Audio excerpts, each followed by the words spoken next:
প্রথমে জানাবো বাংলাদেশ প্রতিদিনের শিরোনাম। বাংলাদেশ প্রতিদিন প্রধান শিরোনাম করেছে রাজনীতি এখন গ্রামগঞ্জে। আবারও সরকার গঠনের সুযোগ দিন বলেছেন প্রধানমন্ত্রী। আওয়ামী লীগের প্রতিষ্ঠাবার্ষিকী পালন। দুর্গম যাত্রার পর করুণ পরিণতি, অস্ট্রেলিয়ায় বন্দী 70 বাংলাদেশি। টিকিট নেই বিমানে, হেলিকপ্টারেও চাপ। আমরা জানি যে বাস ট্রেন লঞ্চের কথা, সেক্ষেত্রে বিমান এবং হেলিকপ্টারের একটি চাপের প্রতিবেদন বাংলাদেশ প্রতিদিন করেছে। কালের কণ্ঠের প্রধান শিরোনাম ট্রেন যাত্রায় স্বস্তি, বাস ছাড়েনি, নির্দিষ্ট সময়ে ফাঁকা হচ্ছে ঢাকা। প্রতিষ্ঠা বার্ষিকীতে শেখ হাসিনা, আওয়ামী লীগকে আবারও সুযোগ দিন দেশ সেবার। অন্য একটি শিরোনাম ছুটির ফাঁদে হাসপাতাল, লাখো রোগী উৎকণ্ঠায়। র্যাব ডিজির অনুরোধ, ঈদগাহে শুধু জায়নামাজ নিয়ে আসবেন। কালের কণ্ঠের শিরোনামগুলো জানালাম। এ পর্যায়ে ডেইলি সানের শিরোনাম Eid rush for home, no end to tailbacks, keep L in power for countries development, Hasina urges peoples. এই ছিল বাংলাদেশ প্রতিদিন, কালের কণ্ঠ এবং ডেইলি সানের প্রধান প্রধান শিরোনাম। এ পর্যায়ে দর্শক আলোচনা শুরু করতে চাই।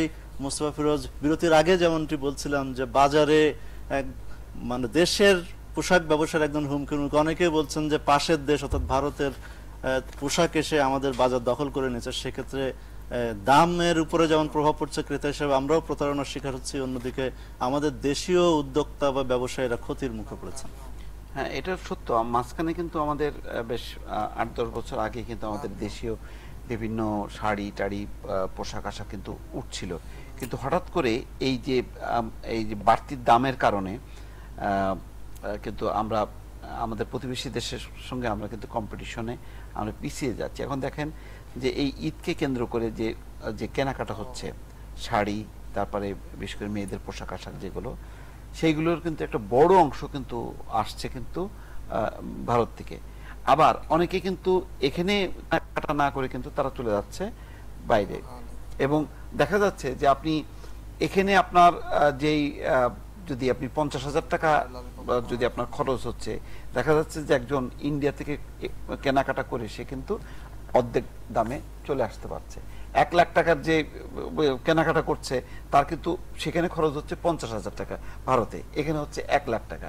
তো সুতরাং মানুষ তো এই সমস্ত হিসাব নিকাশ তো করে যে তার ভাড়া কত, যদি আমি বিমানের কথা বাদ দিই, যদি সড়ক পরিবহনে সে যায় তাহলে তার ভাড়া কত, সেখানে হোটেলের খরচ কত এবং পণ্যের দাম কত, সহজ হিসাব করেই কিন্তু সে কিন্তু মানে খুব সহজেই কিন্তু পাশের রাজ্যে চলে যাচ্ছে, কলকাতা যাচ্ছে এবং সেখান থেকে নিয়ে আসে। আবার দেখেন সেখানকার পণ্য এনে যে আপনি যে আমি শুধু দেখলাম যে চট্টগ্রামে দেখলাম যে এবার ব্যতিক্রমী একটা উদ্যোগ, যে সেখানে ম্যাজিস্ট্রেট বাড়তি দাম অর্থাৎ অযৌক্তিক দামের কারণে জরিমানা করেছে কয়েকটা দোকানকে।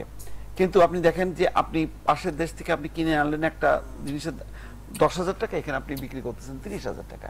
তাহলে এই যে একটা পণ্যে যদি আপনি 20,000 টাকা বেশি বিক্রি করেন, এটা কোন যুক্তিতে, কেন, কি কারণে? সেখানে ওই পণ্যের ট্যাক্স কত ছিল, পরিবহন খরচ কত ছিল, ডাবল হতে পারে, 10-এর জায়গায় আপনি 20 হতে পারে, কিন্তু 30,000 হয় কি করে? আর আপনি তো একটা পণ্য আনছেন না, একসঙ্গে লট ধরে নিয়ে আসতেছেন, তাহলে তো সেটা তো বেশি হওয়ার কথা না। কিন্তু এগুলির উপরে কি কোনো ইয়ে আছে?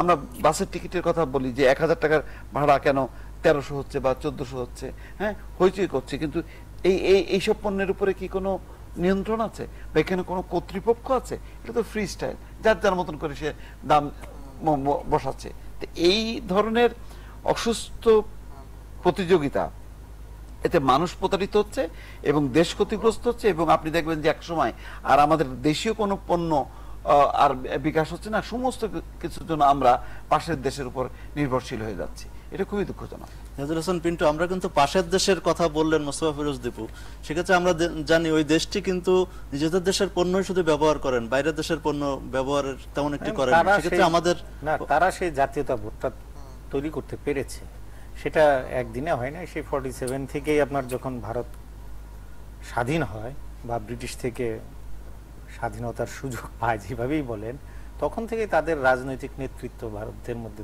এক ধরনের জাতীয়তাবোধ, দেশপ্রেম ভারতের মানুষের মধ্যে যেভাবে তৈরি করতে পেরেছিল, সেই কারণে ভারতটা অখণ্ড ভারত রয়ে গেল। পাশাপাশি তো আপনার পাকিস্তানে সেটা পাকিস্তানের রাজনৈতিক নেতৃত্ব বা এলিট ক্লাস বা জেনারেলরা এটা করতে পারে নাই বলেই পাকিস্তান ভাঙলো, পাকিস্তানের আজকে এই অবস্থা, বুঝছেন, আমরা আলাদা হয়ে আসলাম। এখন আমাদের নেতা নেত্রীরাও এটাকে ওইভাবে নিয়ে যেতে পারেন নাই যে না আমি আমার পণ্যকেই অগ্রাধিকার দেব। এই দেশপ্রেমটা তৈরি হয় কিন্তু রাজনৈতিক নেতৃত্ব, দেশের সিভিল সোসাইটি, দেশের গণমাধ্যম আপনার নেতৃত্ব দেয় বিভিন্ন সেক্টরে, তারা এটা তৈরি করে। সাধারণ মানুষের মধ্যে তো আর এটা জাগাতে হয়, সেই জায়গাটা আমরা একটু পিছিয়ে আছি। তারপরে যদি আপনি যেটা বলছেন যে এই কেনাকাটা, এইটা আপনি এই মুক্ত বাজার অর্থনীতিতে আপনি চাইলে পারেন না যে তা না, আপনি তো কন্ট্রোল করতে পারেন। যে ট্যাক্সের কথা যেটা বললেন, আপনি ট্যাক্স আরোপ করেন বা সেটা আপনি অন্যান্য জিনিসপত্র আনার ক্ষেত্রে আপনি একটা গাড়ি আনার সময় যখন 300-400% ট্যাক্স আরোপ করতেছেন না, তো এটা যে সম্ভব না তা না, কিন্তু এই জায়গাটা নজরই দেওয়া হচ্ছে না। যেটা বলছিলেন ফ্রি স্টাইল চলছে, তা আমার মনে হয় যে যখন ভেঙে পড়বে আমাদের এই জায়গাটা তখন হয়তো নজর দেওয়া হবে। তাই এই জায়গাটাও আমাদের দেশীয় মানে প্রতিষ্ঠানগুলো তো সুন্দর সুন্দর জিনিস গত কয়েক বছরে আপনার এই যে বিদেশে রপ্তানি করছে। হ্যাঁ না, সেটা তো আপনার এই যে আমরা পোশাক দেশি শিল্প দর্জি বললাম, বলি, আমাদের যে আড়ং বলি। বুটিক, যে এই যে পাঞ্জাবি গুলোর কথা যদি বলি, শার্টগুলো যে আমাদের দেশে তো যে আড়ং, দেশি দশ, হ্যাঁ, তো এগুলো তো ভালো ভালো তো করছে, হ্যাঁ, কিন্তু এটাই কম্পিটিশনে টিকে রাখার জন্য, দেশীয় বাজারকেও টিকে রাখার জন্য সরকারেরও এখানে আবার একটা সহায়তা লাগে। না, বারবার কিন্তু বলা হচ্ছে যে ট্যাক্সের বিষয়টি, কিন্তু আমরা জানি যে পোশাক যারা নিয়ে আসছে নরমালি তারা ভারতে যাচ্ছে প্রতি মাসে 2 থেকে 10 বার এবং তারা গিয়ে ব্যাগ ভরে ভরে নিয়ে আসছে। সেক্ষেত্রে কিন্তু ট্যাক্সের যে ব্যাপারটি, মানে আপনি যদি বনানীর মার্কেটগুলো লাগেজ পার্টি যেটা বলেন না, বাইরে প্রচুর আপনি দেখবেন যে গাউসিয়ার অনেক শাড়ি আপনার কলকাতা থেকে আসছে, যে কলকাতায় যে শাড়িটা 400-500 রুপিতে পাবেন, এখানে সেটা 2000-2500 টাকায় কিনতেছেন, যেটা বলছিলেন 30,000 টাকা। এটা তো ফ্যাক্ট।